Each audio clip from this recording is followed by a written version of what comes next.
ಸಂಘಟನೆಯನ್ನು ನಾವು ಕೇಳಿಕೊಂಡಾಗ ನಮ್ದು ಯಾವುದೋ ಒಂದು ಕಿಂಚಿತ್ತು ₹1 ಕಾಸು ಭಿಕ್ಷೆ ಇರ್ತದೆ, ನಮ್ಮಲ್ಲಿ ₹1 ಬೇಡಿಕೆ ಇಟ್ಟಿದೆ. ನಮ್ಮ ಕೆಲಸಗಳ ಅನೇಕ ಸುಮಾರು ಕೆಲಸ ಕಾರ್ಯ ಮಾಡಿಕೊಂಡ್ರೆ ಅಂಥ ವ್ಯಕ್ತಿ ಇರಬೇಕು. ಯಾರೋ ಒಬ್ಬರಿಗೆ ಕೆಲಸ ಮಾಡಿಕೊಡಿಲ್ಲ, ಏನೋ ಒಂದು ದುಡ್ಡು ಕಾಸು ಬೇಡಿಕೆ ಇರ್ತಾನೆ, ಸುಳ್ಳು ಆರೋಪಗಳು ಅವರ ಅಡಿಯಲ್ಲಿ ಯಾವ ಪ್ರಾಂತಿಕ ಸಂಘಟನೆಗಳು, ಕೆಲವು ಕಿಡಿಗೇಡಿಗಳು ಅವು ವಿರುದ್ಧವಾಗಿ ಅಲ್ಲ ಇಲ್ಲ ಆರೋಪಗಳ ಅಡಿಯಲ್ಲಿ ಸಿಲುಕಿ ಕೆಲವು ಸರ್ಕಾರಕ್ಕೆ ಮನೆಗಳು ಕೊಡೋದು ಸತ್ಯಕ್ಕೆ ತೋರೋ ವಿಚಾರ.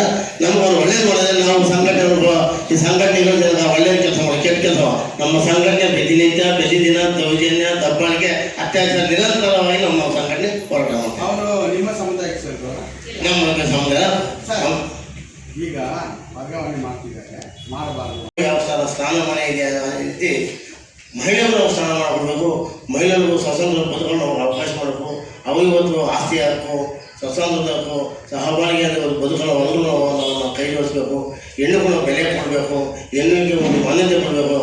ಇರುವಾಗ ಬೆಂಗಳೂರು ದಕ್ಷಿಣ ಉಪವಿಭಾಗ ಅಧಿಕಾರಿಯಾದ ಹೆಣ್ಣು ಮಕ್ಕಳು ಅಪೂರ್ವ ಬಿದಿರಿ ಅವರು ಯಾವುದೇ ಕಾರಣಕ್ಕೂ ಅವರು ಸೇವೆಯಿಂದ ವಜಾ ಮಾಡದಂತೆ ಮತ್ತು ಅಲ್ಲೇ ಅವರು ಸ್ಥಳದಲ್ಲಿ ಕಾಯ ಮಾಡಬೇಕು ಮತ್ತು ಅವರು ಬೇರೆ ಕಡೆ ಒಂದು ಭಾರಿ ಬೃಹತ್ ಮಟ್ಟದಲ್ಲಿ ನಾವು ಇವತ್ತು ಫ್ರೀಡಂ ಪಾರ್ಕಲ್ಲಿ ಆನೇಕಲ್ ಡಾಕ್ಟರ್ BR ಅಂಬೇಡ್ಕರ್ ಸಂಘ ವತಿಯಿಂದ ಒಂದು ಪ್ರತಿಭಟನೆ ಕಾರ್ಯಕ್ರಮದಲ್ಲಿ ದಿನಾಂಕ 14/7/2025 ಸೋಮವಾರದಂದು ಭಾರಿ ಮಟ್ಟದಲ್ಲಿ ಒಂದು ಬೃಹತ್ ಪ್ರತಿಭಟನೆ ಮಾಡ್ತಾಯಿದ್ದೀವಿ. ಏನು ಪ್ರತಿಭಟನೆ ಅಂದರೆ ಈ ಬೆಂಗಳೂರು AC ಅಧಿಕಾರಿಯಾದ ಅಪೂರ್ವ ಬಿದಿರಿ ಪರವಾಗಿ ಅವರು ಬೇರೆ ಕಡೆ ಅವರು ವರ್ಗಾವಣೆ ಆಗಬಾರ್ದು ಮತ್ತು ಅವರನ್ನ ಸೇವೆಯಿಂದ ಸಸ್ಪೆಂಡ್ ಮಾಡಬಾರ್ದು. ವಿರುದ್ಧ ಅವರ ಪರವಾಗಿ ನಾವು ಒಂದು ರಾಜ್ಯ ಮಟ್ಟದ ಮತ್ತು ರಾಜ್ಯ ಸರ್ಕಾರಕ್ಕೆ ಮತ್ತು ಕಂದಾಯ ಸಚಿವ ಕೃಷ್ಣಪ್ಪನವರಿಗೆ ಒಂದು ಎಚ್ಚರಿಕೆ ಕೊಡೋದ್ರ ಮೂಲಕ ನಾವು ಒಂದು ಭಾರಿ ಬೃಹತ್ ಮಟ್ಟದಲ್ಲಿ ಪ್ರತಿಭಟನೆ ಮಾಡ್ತಾ ಇದ್ವಿ.